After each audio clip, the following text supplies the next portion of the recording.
Well, it's a final showdown before the final of first ever Nepal premier league. जी हाँ, Nepal premier league के final से पहले playoff का क्वालिफायर, तो फाइनल टाइम ये दोनों टीम आमने सामने आ रही हैं और ये वो दो टीम है जो पहले भी आपस में खेल चुकी है। पिछले मैच में क्या हुआ था जब ये मिले थे उस बारे में भी बात करेंगे, लेकिन उससे पहले अगर आप दोनों टीम की तरफ नजर डालेंगे तो आपको कुछ कुछ पॉजिटिव्स, कुछ कुछ कॉमन दिखता हुआ नजर आएगा। जैसे पॉजिटिव में अगर बात करें तो कनाली याक्स, जिन्होंने शुरू में बिपिन को नहीं खिलाया था, शुरू में बिपिन को मैचेस नहीं मिले थे, लेकिन वो ऐसा टैलेंट निकल कर आया है जो एक बार खेलना शुरू किया तो फिर उसको बिल्कुल भी जाने नहीं दिया करनाली ने। And he is the one who has taken wicket in every single game. जितने मैचेस बिपिन ने खेले, हर मैच में एटलीस्ट एक विकेट तो बिपिन ने जरूर ली है, और 7 जो मैचेस अब तक उन्होंने खेले हैं उसमें 10 विकेट उनके पास हैं और उनका इकोनॉमी जो है वो 6.1 का है। आप सोचो कि एक टी20 मैच में एक यंग लड़का, लीस्ट एक्सपीरियंस लड़का, अगर 7 मैच में 10 विकेट लेता है विद इकोनॉमी ऑफ 6.1, इसका मतलब है कि भाई वो अपनी टीम के लिए वो सब कुछ कर रहा है जिसके लिए उसको लाया गया था। जिस तरह से इधर बिपिन शर्मा है, उसी तरह से दूसरी तरफ ललित राजवंशी है जो कि काफी एक्सपीरियंस हैं, और वो एक्सपीरियंस उनके नंबर्स में दिख रहा है। जो अब तक 8 मैचेस खेले हैं ललित ने, उसमें 14 विकेट उनके पास हैं, जनकपुर बोर्ड के हाईएस्ट विकेट टेकर हैं वो। लेकिन इससे ज्यादा एक्साइटिंग और इंटरेस्टिंग ये है कि जो 8 मैचेस उन्होंने खेले हैं इस टूर्नामेंट में, टी20 फॉर्मेट में, उसमें 4 मेडन ओवर्स डाले उन्होंने। सोचो ये आम बात नहीं, ये यूजुअली नहीं होता। 4 मेडन ओवर्स, और उनका इकोनॉमी कितना है, 5.5 का। 5.5 का इकोनॉमी बताता है कि आगे आने वाले टाइम में ये नेपाल को इनको होल्ड करके रखना चाहिए, because he is that one guy जो बहुत दूर जाने वाला है और बहुत लंबा जाने वाला है। सो यस, 8 मैच में 4 मेडन, 14 विकेट, जनकपुर बोल्ट्स को ये इस डिपार्टमेंट में बिल्कुल इत्मीनान से लेकर आगे बढ़ रहा है। और वहीं अगर आप डिपार्टमेंट चेंज करोगे, पेसर्स की तरफ बढ़ोगे, तो एक तरफ किशोर महतो हैं तो दूसरी तरफ नंदन यादव है। किशोर महतो जिन्होंने 8 मैचेस खेले हैं 11 विकेट लिए, नंदन यादव 7 मैचेस खेले हैं 9 विकेट लिए है। सो करनाली याक्स की तरफ और जनकपुर की तरफ जैसे बैलेंस्ड है ना, वो बैलेंस चल रहे हैं फिलहाल। और अगर आप बैटर की तरफ आओगे या अटैकिंग बैटर या रन्स की तरफ आओगे कि भाई जो रन्स कर रहे हैं दोनों टीम की तरफ से, तो जाहिर सी बात है आप जिमी नीशम को नहीं भूलोगे। जनकपुर बोल्ट्स के फिलहाल वो सेकंड हाईएस्ट रन गेटर हैं और फर्स्ट पर लहिरू मिलान था, लेकिन दोनों के रन में बहुत फर्क नहीं, 4-6 रन का फर्क है। सो कुल मिलाकर यह है कि मिलान था जो पिछले कुछ मैच से रन नहीं कर रहे हैं, लेकिन जिमी नीशम को हमने कल ही देखा जिस तरह से उन्होंने रन्स किए। सो यस, जिमी नीशम जो है वो अपनी टीम के सबसे स्ट्रॉन्गेस्ट होल्ड है मुझे लगता है, और वो इसलिए मैं कह रहा हूं बिकॉज एक एक्सपीरियंस आदमी जब प्लेऑफ में आता है तो वो प्रेशर को कैसे हैंडल करना उसे बखूबी पता होता है, और वो वहां पर दिखता है।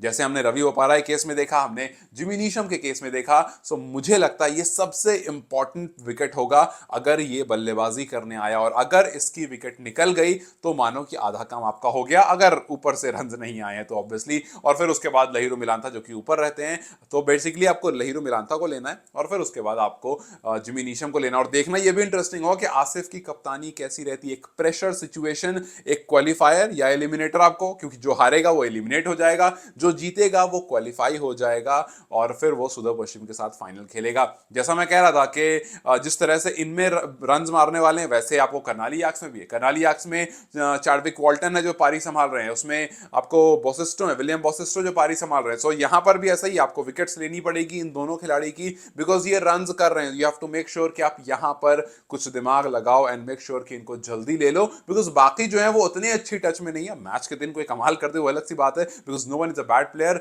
लेकिन जो अच्छे टच में अगर उसके बैट पर बॉल आनी शुरू हो गई देन प्रॉब्लम जरूर शुरू हो जाएगी। जैसे गुलशन पिछले मैच में रन नहीं किया, लेकिन अगर उनके बैट पर आ गई तो वो कभी भी चल सकते हैं। सो उनका केस अलग है, लेकिन ये जो मैंने बोला विलियम बोसिस्टो और चैडविक वॉल्टन ये अच्छे रन पर चल रहे हैं। सो इन पर ध्यान रखना पड़ेगा जनकपुर बोल्ट्स को। और जैसा मैंने पहले बताया था आपको कि भाई ये दोनों टीम पहले भी आमने सामने आ चुकी है, और ये टूर्नामेंट का तीसरा मैच था जब जनकपुर वर्सेस करनाली हुआ था, और उस मैच में करनाली बहुत बुरी तरह से हार गई। उस मैच में जनकपुर ने बहुत जबरदस्त डोमिनेट करा था और आते ही अपना परचम लहरा दिया था, आते ही बता दिया था कि भाई हम एक स्ट्रॉन्ग टीम है और हम इसी तरह से टूर्नामेंट खेलने वाले। और उन्होंने खेला भी, अनलेस अनटिल वो प्लेऑफ के क्लोज जब आने लगे वहां पर थोड़ी सी गाड़ी जो है वो लड़खड़ा गई। उस मैच में करनाली ने पहले बैटिंग की थी और 141 रन बोर्ड पर लगाए थे। ये वही मैच है जहां पर टॉप ऑर्डर कोलैप्स हुआ था। गुलशन, अर्जुन, सोमपाल, इन्होंने नीचे आकर के रन्स किए थे और वो 141 तक पहुंचा था, एक रिस्पेक्टफुल टोटल तक पहुंचा था।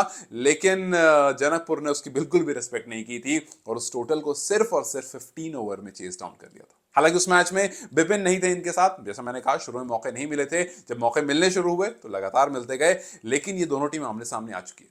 दोनों टीम को एक दूसरे की कमजोरी पता है, एक दूसरे की स्ट्रेंथ पता है, सो हम प्रीटी श्योर की प्लानिंग पहले से कर आ रहे होंगे।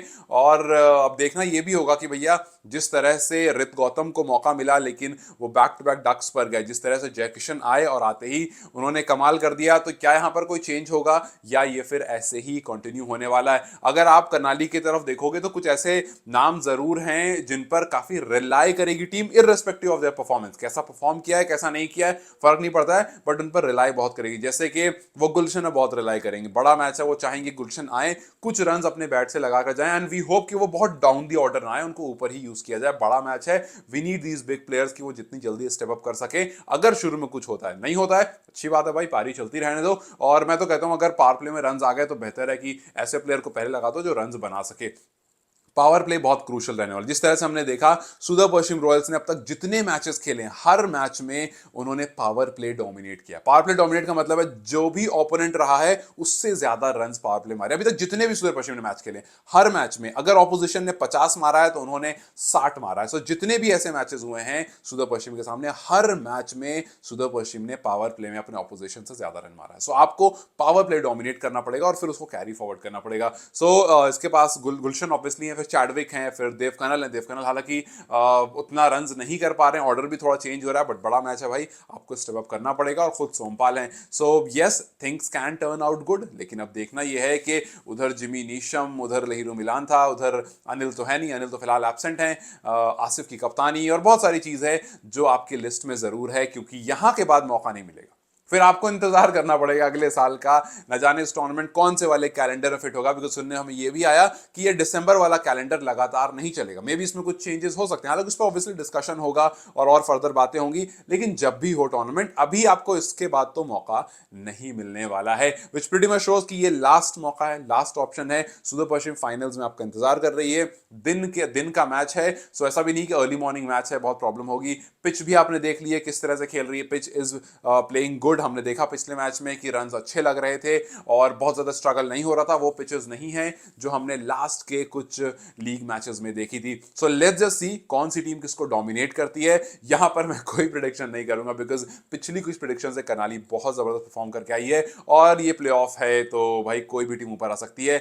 It's like mind says Karnali and heart says Janakpur. So let's just see कि दोनों टीम में से कौन सी टीम जीतती है, कौन सी टीम फाइनल्स में जाकर के सुदूर पश्चिम का सामना करती है, उस सुदूर पश्चिम का जो हर डिपार्टमेंट में बहुत स्ट्रांग दिख रहा है। Power play, batting, top order, lower order, finisher, spinners, pacers, हर डिपार्टमेंट में काफी स्ट्रांग है। सो देखते हैं यहां से कौन सी टीम होती है जो फाइनल में जाती है। और कुछ लोगों ने मुझसे कहा कि आप देखना जितना ज्यादा सुदूर पश्चिम अच्छा कर रही है फाइनल में कुछ मिस्टेक करेगी और फाइनल हार जाएगी। खैर वो फाइनल में देखेंगे, बट फिलहाल के लिए ये दो टीम है जो आमने सामने आने वाली है, दो एक बार आ चुकी है और बहुत बुरा करनाली उसमें पिट भी चुकी है। So what's your prediction, who do you think will win today? Do let in the comment section. You guys take care, I will see you very soon, bye bye.